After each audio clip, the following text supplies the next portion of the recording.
Well done, well done. Good morning. Good morning, Budget Chief, Councillor Carroll, Councillors Perks, Moyes, Sachs, and members of the Budget Committee. Thank you for hearing my remarks today. I am Annemieke Wade, the new Executive Director of the Toronto Alliance for the Performing Arts, or TAPA, and I started 2 weeks ago. As many of you may well know, I follow in the footsteps of the remarkable Jacoba Knappen, who spent 21 years giving deputations just like this one, asking the Budget Committee to recognize the performing arts as an integral and vital part of our city's cultural life. TAPA has a diverse membership that represents 152 professional and not-for-profit theatre, dance, and opera organizations from Toronto. And while, yes, we are predominantly recognized as the producers of Canada's largest and oldest award show that acknowledges excellence on Toronto stages, the annual Dora Mavor Moore Awards, the role TAPA plays in the ecology of the performing arts industry goes far deeper. I would like to thank the committee for your dedicated work on the new city culture plan, Culture Connects. On behalf of the TAPA membership, we appreciate your commitment to an increase to the Toronto Arts Council funding of $2 million annually for the next 5 years, an increase to local arts service organizations funding of $1.8 million, work across the sector to champion accessible, affordable, and sustainable spaces for artists to live and to work. Executing these pillars is paramount to ensuring that Toronto is included as one of the great cities of the world. Toronto is a creative city whose citizens work with ideas. We have an entertainment sector that attracts business investment and a sophisticated workforce. In preparation for today, I pored through decades of deputations, the TAPA Stats report, Toronto-led task forces dedicated to arts and culture, and the TAPA audience reports phases 1 through 4. And in my exhaustive research, one thing became very apparent. Almost nothing has changed, yet. From a survey of facility needs published in September of 2001, Spaced Out, which was written by Sandra Tulloch and Catherine Smalley, I found a paragraph that could have been written last fall. Rising rent or eviction notices are increasing in larger centers because of the booming real estate market. This creates workspace-related challenges, loss of productivity, operational disruptions, and the loss of income for many artists and organizations. They are faced with shutting down their operations, loss of income as they relocated, and sometimes staff layoffs. We are all aware that Toronto is becoming less affordable and accessible, with housing topping the priority list for everyone. But those who create art face several shortages of all kinds of living, creation, storage, and presenting spaces. Artists are struggling to find available, appropriate, affordable, and accessible space that satisfactorily fulfills these requirements for basic working conditions.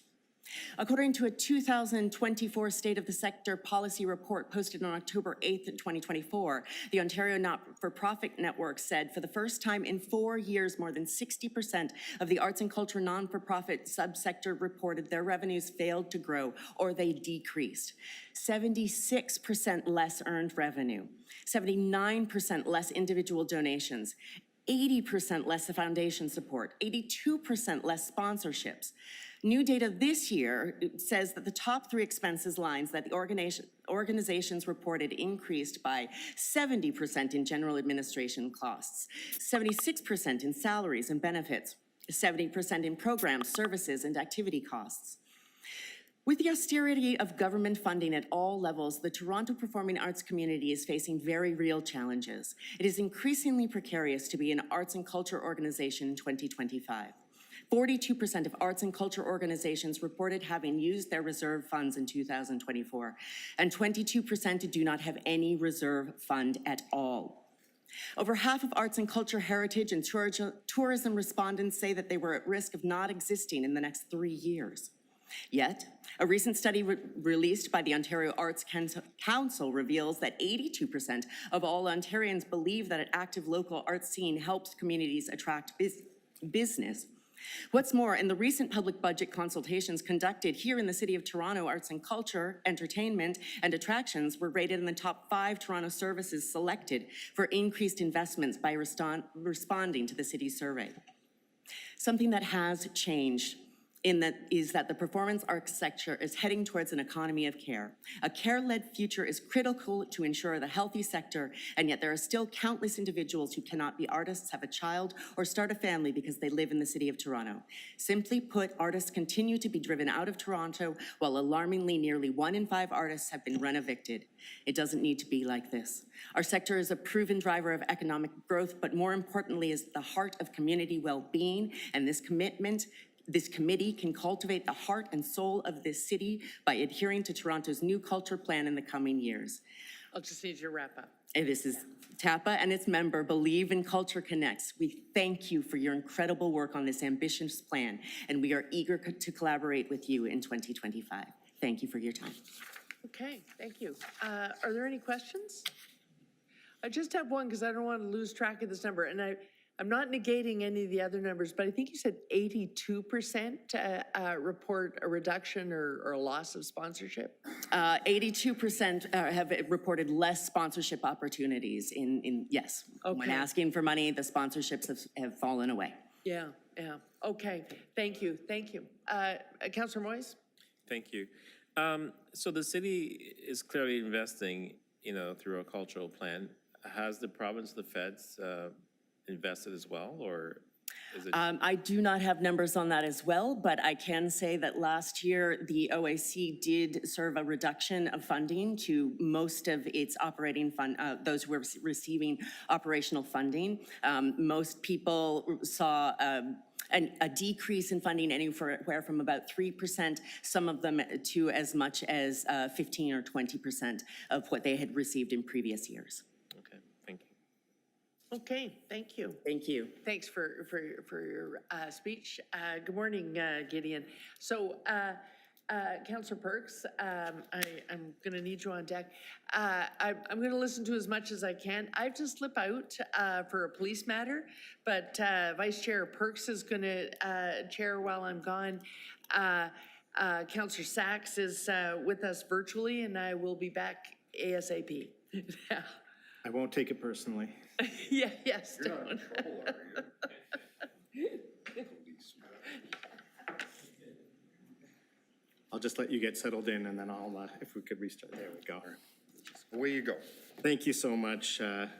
Many thanks to all of you for the work that you do and your patience through this process. This is why I love municipal politics so much. It's an opportunity for people with really unique perspectives to work alongside City Council to build a better city.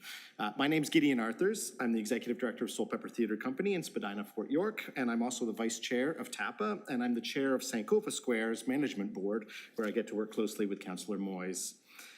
My colleague annemieke has really eloquently laid out the numbers behind the importance of the culture plan that you've worked so hard on, a plan which in my view is an excellent beginning to a new era of support for arts and culture in Toronto. But I'd like to round out the portrait that annemieke offered us with a different angle on the value of investing in the arts. And I want to do this partially to put it in the public record and also to maybe equip you as you navigate the challenges of investment in something like the arts to make an argument that perhaps can resonate differently. The work of balancing the books and building a strong city is complicated, and there are thousands of competing priorities, some of which seem incontrovertible. We need good public transportation, we need essential services, we need roads in good repair, we need all these things, but we also have limited resources. And so when we talk about something as ephemeral as arts funding, we may be tempted to put our attention on more concrete, sometimes literally more concrete needs. And I'd like to offer you a counter-narrative when thinking about investment in the arts. A recent study by the Toronto Foundation painted a pretty bleak picture of the quality of life in Toronto for its citizens. The city is growing fast, but losing its social cohesion. And Torontonians are experiencing enormous challenges with their mental health. We've already heard a little bit about it this morning. Close to 25% of adults in Toronto now report symptoms consistent with major depressive disorders. Over 1 million Torontonians report feeling lonely 3 or more days a week. Our levels of trust in each other have declined substantially, and the story of Toronto is fast becoming the story of a city that doesn't feel livable.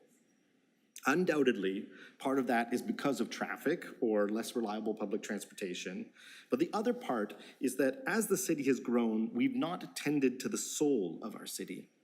We We build new neighborhoods, but they lack street life. We create density, but we don't provide resources to the organizations that breathe life into an area. We're optimizing for productivity, but not for livability. And the work of tending to the soul of the city falls to all of us, but particularly to artists.